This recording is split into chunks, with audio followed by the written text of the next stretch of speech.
Hello everybody, this is Mr. Avila with our next video on operations on polynomials. Let's work on addition. So we are going to add polynomials. Couple steps that go with that. First step, remove all the parentheses. Second step, combine your like terms and you're all set. So let's go ahead and look at this first addition of two polynomials. The first polynomial is 2x to the power 4 plus 7x squared. Second polynomial is 10x to the fourth plus x squared. So first step, remove the parentheses. Now technically what we're doing is we're multiplying by 1 on the second polynomial, but it doesn't affect the second polynomial at all. So we're going to leave it like that.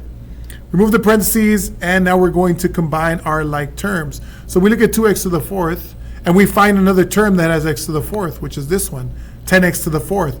2x to the fourth plus 10x to the fourth gives us 12x to the power 4. We added our coefficients, the 2 and the 10, and then the exponents stay the same. We don't mess with those. Then I'm going to put 2 lines into this one because there's another like term over here on the right. 7x squared plus 1x squared. Hit a little 1 right there. 7x squared plus 1x squared is 8x squared. Boom, ready to go. The exponents don't add up. They stay the same. So we end up with 12x to the fourth plus 8x squared as our final answer. That is the sum of those two polynomials. Okay, so I want you to try this one. Pause the video, give it a shot. We're going to add 3x to the fifth plus 10x squared plus 6x to the fifth plus 2x squared. Pause the video, give it a shot, and then I'll give you the answer once you're done. Pause. And we're moving on in 3, 2, 1. Here we go. Your answer for this one was 9x to the fifth plus 12x squared. Okay? Hopefully you're able to get that one. Now let's turn this up a notch a little bit more difficult, and throw some negative numbers in there and some different terms. So here, first step, remove the parentheses on this sum of polynomials. Plus 5, so we remove the parentheses. Then we combine our like terms. We look for a like term for 2m to the fourth. There isn't any. There's no other m to the fourth, so I just bring it down.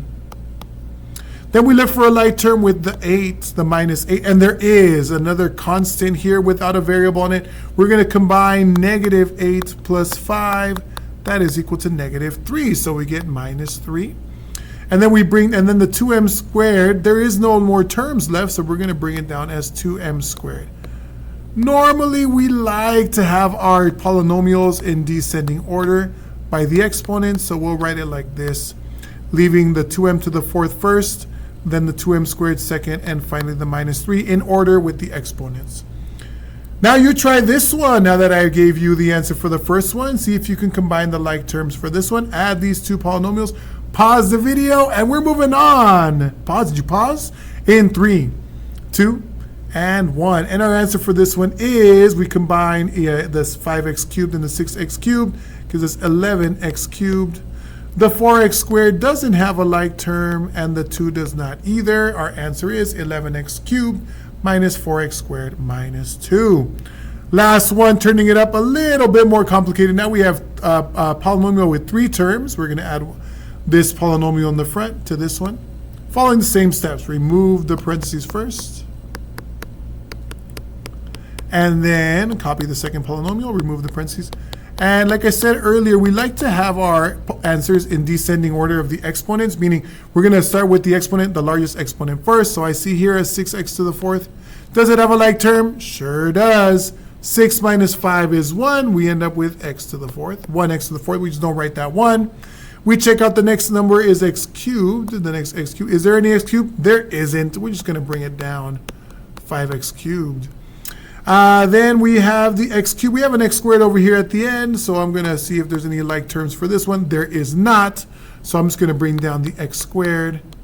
And finally, there is no x term, but I do see some constants. There's a constant, and there's a constant. Those are like terms. 2 plus 5 is 7. All set with that one. Okay, let us know if you have questions. You try this one here. All positive numbers. Just make sure you're combining the right ones with the right ones. Let me know if you have any questions in the comments. Good luck, and we're going to move on to our next video. Bye.